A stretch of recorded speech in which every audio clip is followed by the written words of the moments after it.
A very warm good morning, my dear students. In the previous class, we have already discussed about the classification of the phylum Chordata. And today we'll be discussing about the phylum Chordata in detail. So let's look at the fundamental features of chordates. What are the different characteristics that make an animal or make an organism chordate? The first fundamental feature is notochord, presence of notochord or coda dorsalis. Now, what is a notochord? A notochord is actually an elastic and cylindrical rod that is placed in the longitudinal axis above the alimentary canal and which is present below the nerve cord. So, this is just an endoskeleton that is supporting the organism that is placed internally. If we look at this particular diagram, children see here, this is a notochord. So if the notochord is present, then that makes the organism a chordate.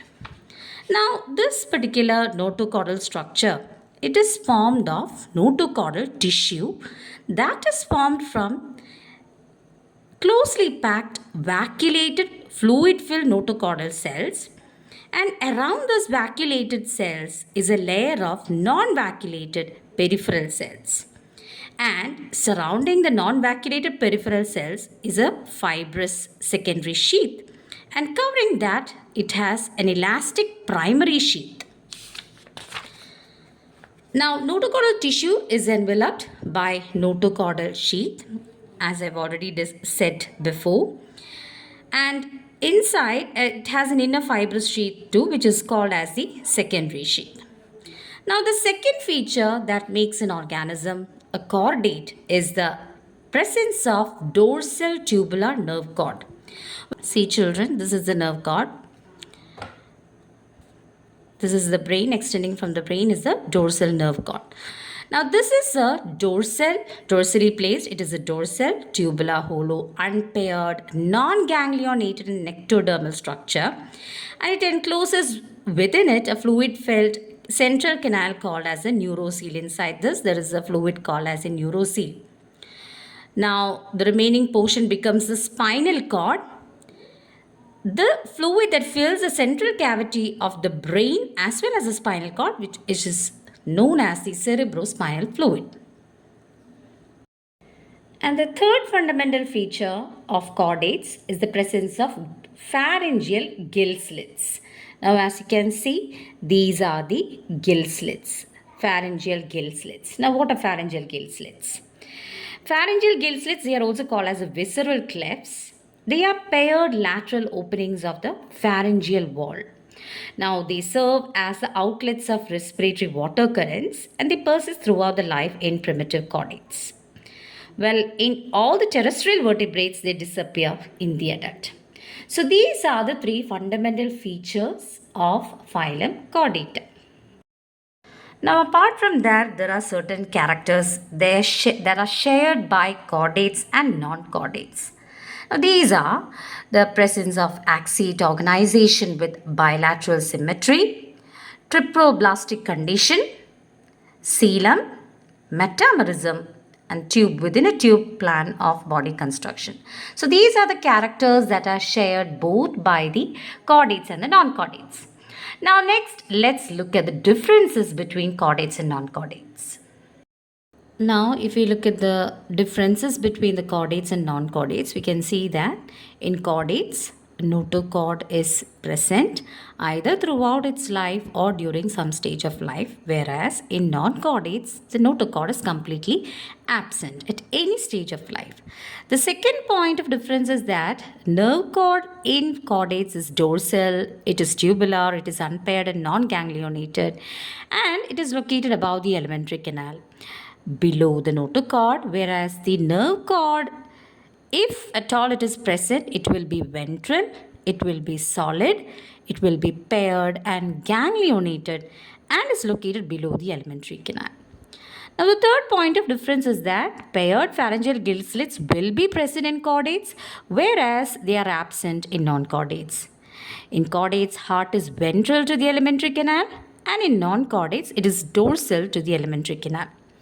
And the circulatory system, it is of closed type in chordates, and circulatory system if present, it may be closed in some and open in others.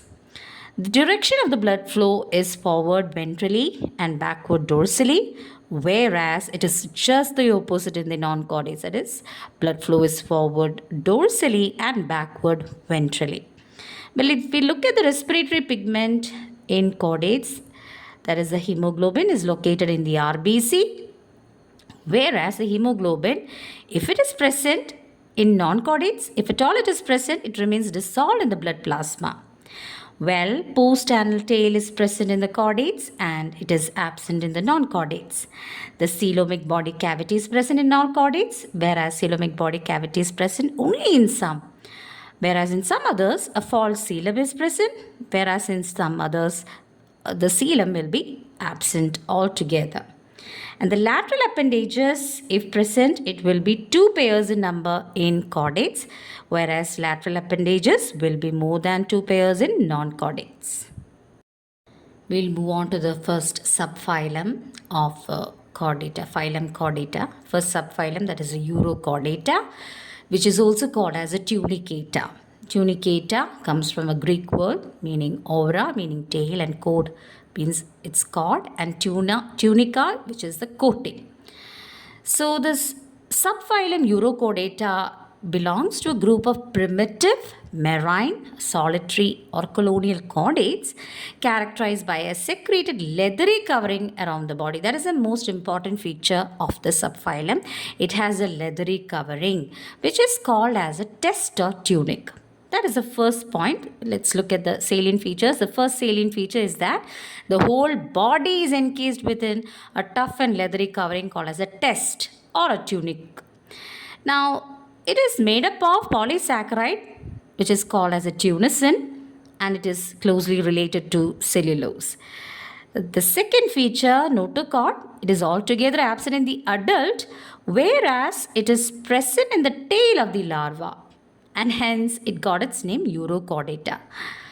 Third feature, now typical dorsal and tubular nerve cord is present in the larvae, but it gets degenerated in the adult. Now, if we look at the larval stage, now this is the example for Urochordate. This is the Ascidia, and this is the larval stage of Ascidia, Ascidian tadpole.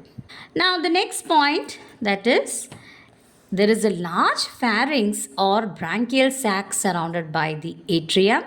In the adult, the heart is simple, it is tubular, it is periodically reversible. It reverses the direction of blood flow, which is a unique feature in the animal kingdom. Sexes are united. In some cases, the gonads themselves are hermaphroditic with male and female portions. Reproduction, it takes place asexually by budding and sexually by the formation of gametes. Budding may result in large quantities in which various zooids remain in organic continuity, so the colonial forms appear to be complex. There is an exhibition of alteration of generations, sometimes accompanied by polymorphism. Now, most forms are oviparous, sometimes accompanied by but a few are ovoviviparous. Now, in most cases of sexual reproduction, development is indirect, and the tailed free swimming larvae called Ascidian tadpole. We'll be looking at the Ascidian tadpole and the adult in detail. Well, if you look at the metamorphosis of the larva, it is retrogressive in nature. It is not progressive. That means the larvae undergoes degenerated transformation.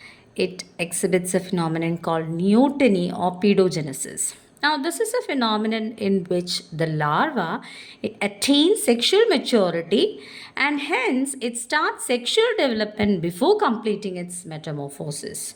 So, some of the larval structures they remain or they are retained in the adulthood also. So, such a phenomenon is called as the neoteny. Now, let's look at the example for subphylum Urochordata, that is the Ascidia, which is commonly called as a sea squirt. Well, Ascidia is popularly known as a sea squirt. It is a sedentary marine chordate that remains attached to rocks and other substrata and it is often seen in large numbers. And its body, as you can see here, it is roughly oblong in nature, almost cylindrical, 7 to 10 centimeters long with a broad baseboard attachment. Now this particular base is used for the attachment on the rocks or other substrates. Now at the free tip is an oral or branchial aperture. This is the mouth of this ascidia, and little behind this there is another opening which is called as the atrial aperture. Now this oral aperture is situated on a small prominence called as the oral or branchial siphon. There is a particular tube-like structure called siphon. Now oral aperture is situated on a small prominence called as the oral or branchial siphon, and atrial aperture is present on the atrial siphon. Now as you know, the main feature of this urochordate is that it is encased by a soft leathery sheath called as a test or tunic, which is formed of a polysaccharide tunicin. And this test, it forms like a loose jacket around the body. This particular test or tunic, it is acting, or it forms a loose jacket around its body. Now the body wall underlying the test, now just below the test or this tunic, there is a mantle, and it is contractile in nature, and its contraction forces out jets of water through the atrial aperture. Hence it got its name sea squirt. Now these are the internal structure, internal organs that is present inside ascidia. Sorry.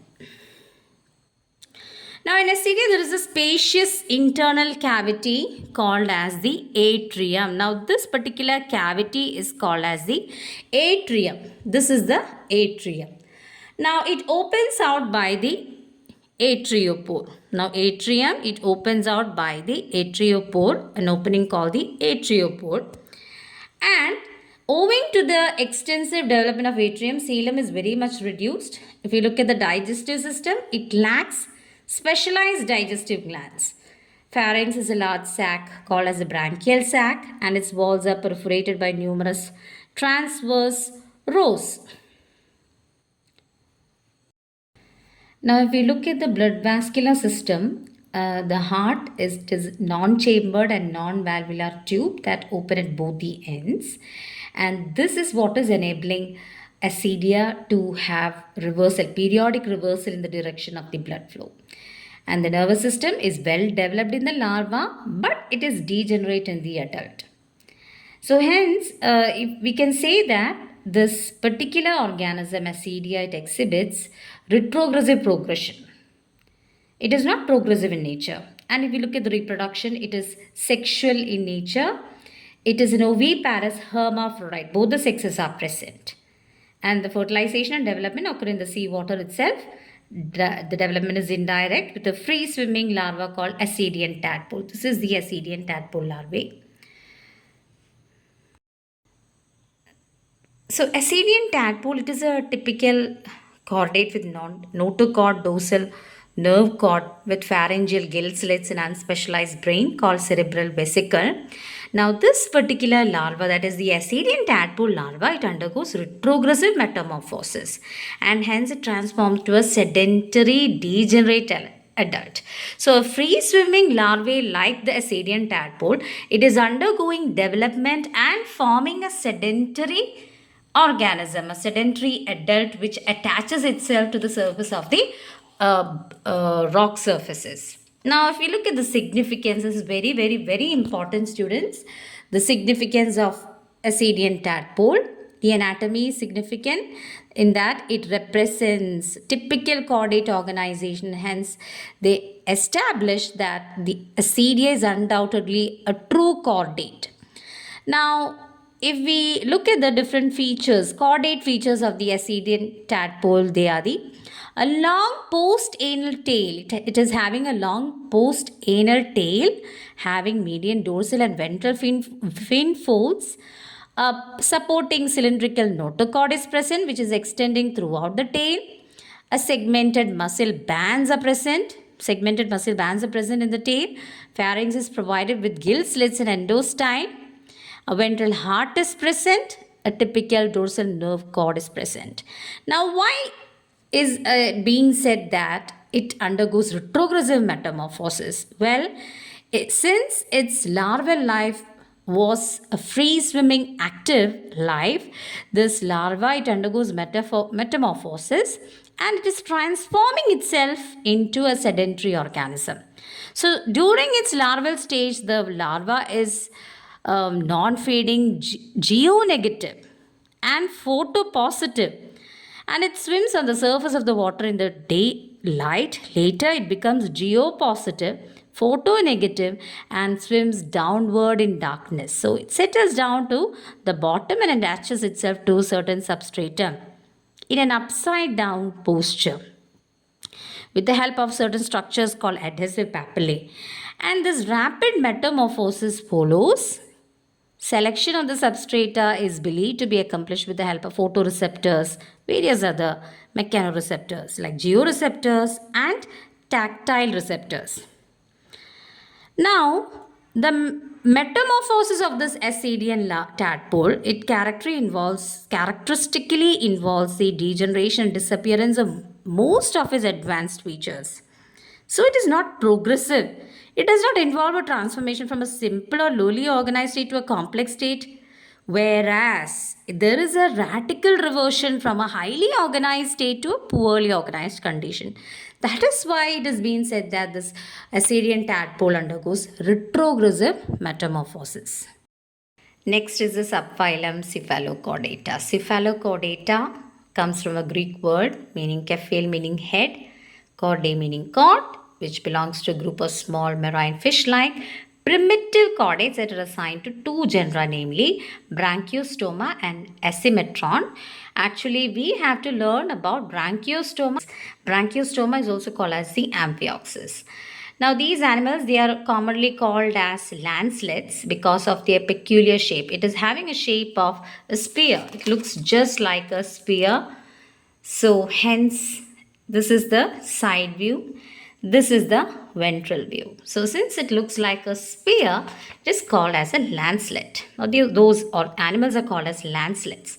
If we look at the salient features, it has a symmetrical or asymmetrical body without head, cranium, and paired limbs or appendages. Body is soft and naked without exoskeletal structures. The body wall is composed of series of metamerically segmented segments called myotomes.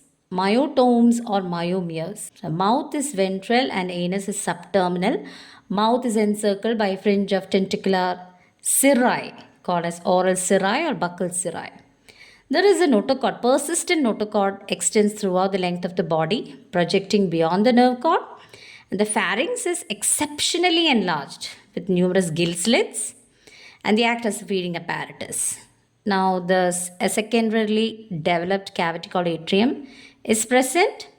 Alimentary canal is straight and simple without specialized digestive glands other than cecum. You can see the blood is colorless and circulatory system is devoid of a distinct heart. Excretory organs include paired ectodermal nephridia provided with specialized excretory cells called solenocytes.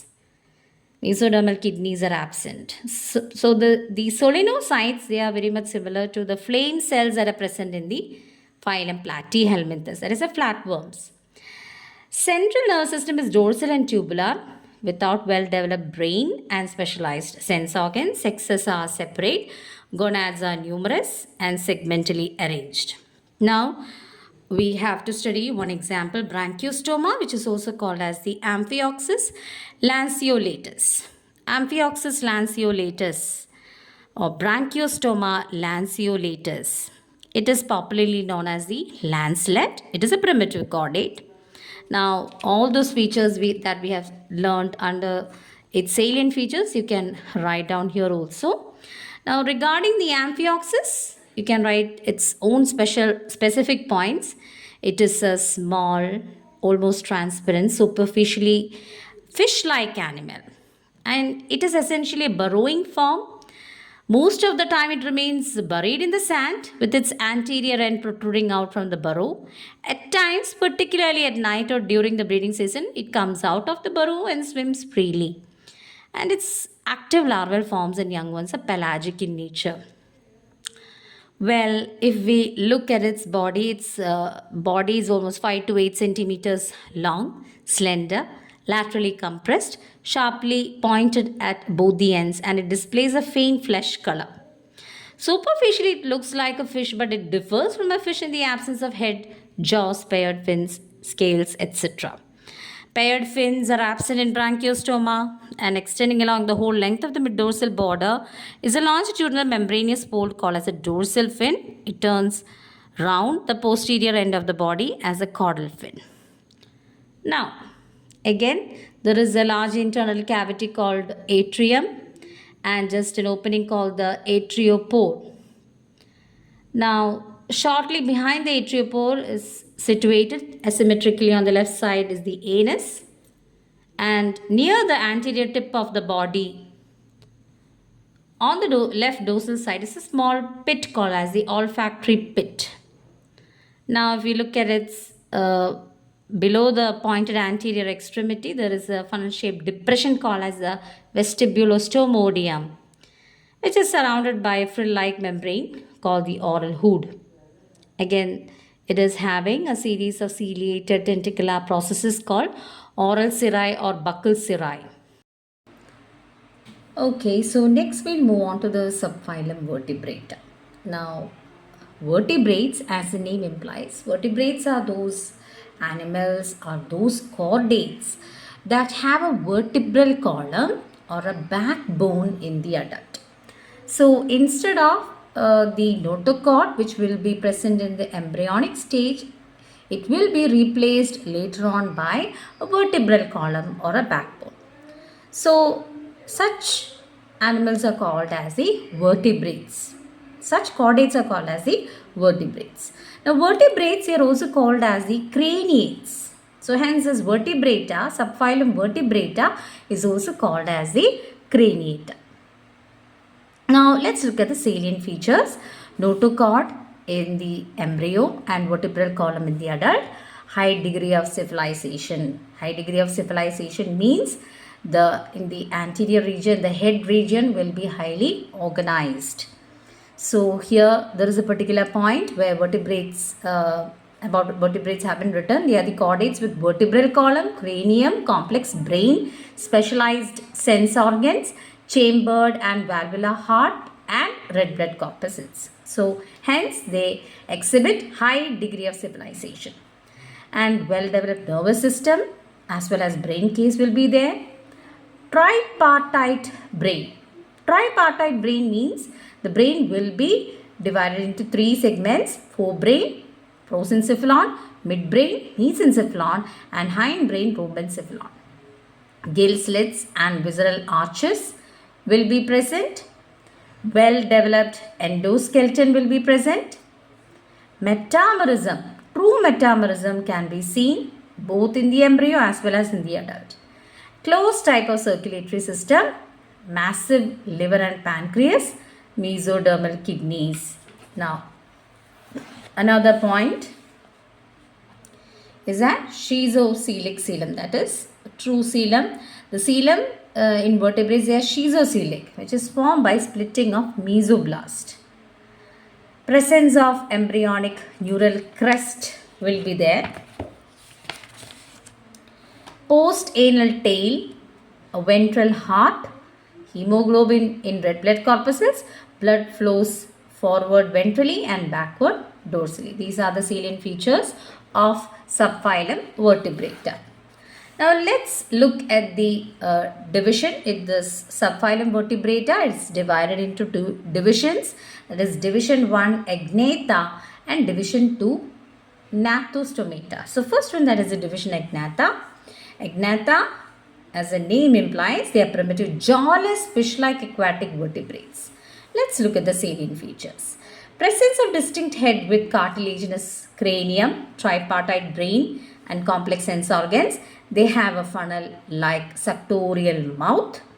absence of biting jaws and true teeth, and the presence of two plates, axial support of the body by persisting notochord, single dorsomedian nostril, paired fins are absent or without fin rays, internally closed or open nasopharyngeal duct, paired lateral gill pouches whose internal lining bear gills, incoming feeding current is created by the activity of the pharyngeal muscles, nutrition is predatory carnivory, gonad is unpaired and without gonoduct. Now we just have one example to study under Agnatha, that is Petromyzon, which is also called as a sea lamprey. Phylum Chordata. If you look at the classification, it belongs to phylum Chordata, subphylum Vertebrata, division Agnatha, and class Cyclostomata. Petromyzon, which is also called as the sea lamprey, is an eel-like animal with distinct head, trunk and tail. Head and trunk are nearly cylindrical, tail is laterally compressed and lateral fins are altogether absent. So this is our sea lamprey. This is the male and this is the female, Petromyzon or sea lamprey. Now the lateral fins are altogether absent in them, and median fin is poorly developed, as you can see here. Now at the anterior end of the head and this directed downward is a basin-like depression called as the buccal funnel over here, which is also called as the sucker. Now it is surrounded by marginal membrane whose outer surface is provided with numerous sensory cirri. Okay, and the inner side of the funnel is beset with radiating rows of horny teeth. So this is the structure of the buccal funnel. Now here you can see this is the mouth, which is surrounded by two plates. A tongue is present inside. These are the horny teeth. Okay. Now the inner side of the funnel is beset with radiating rows of horny teeth, bone on cartilaginous plates, and these teeth are mesodermal structures and hence not homologous to the it is not homologous to it is not similar to the ectodermal teeth of higher vertebrates. Now projecting from the bottom of the buccal funnel is a protrusible prominence. This is called as a rasping tongue and is armed with large horny teeth. Just above the tongue is the narrow mouth. Now, head bears a pair of well-formed, large, lidless lateral eyes covered by transparent skin. On the mid-dorsal surface of the head is a median nostril, and laterally a little behind the eyes are 7 pairs of gill slits. Mid-ventrally at the junction between the trunk and the tail is the anus. Just behind it is a papilla which bears a urinogenital opening. Now if we look at the skin of this Petromyzon, it is smooth and heavily pigmented. Exoskeletal structures are absent and endoskeleton is formed of notochord and cartilage. Bones are altogether absent. Alimentary canal is straight and uncoiled, and pharynx is a blindly ending tube, feature unique among the vertebrates. Now it is serving as a respiratory tube. Now the intestine is provided with typhlosoal, just like the earthworms. If you look at the respiratory organs, now they have 7 pairs of branchial pouches, which is also called as a gill pouches. They open out by 7 pairs of gill slits. Now these are the gill slits. These are the openings which are opened out by gill pouches. Now vascular system is characterized by an S-shaped and 3-chambered heart with an auricle, ventricle and sinus venosus. Excretory organs include a pair of kidneys. Sense organs include the pineal apparatus, lateral eyes, also the internal ears, and olfactory and lateral line organs.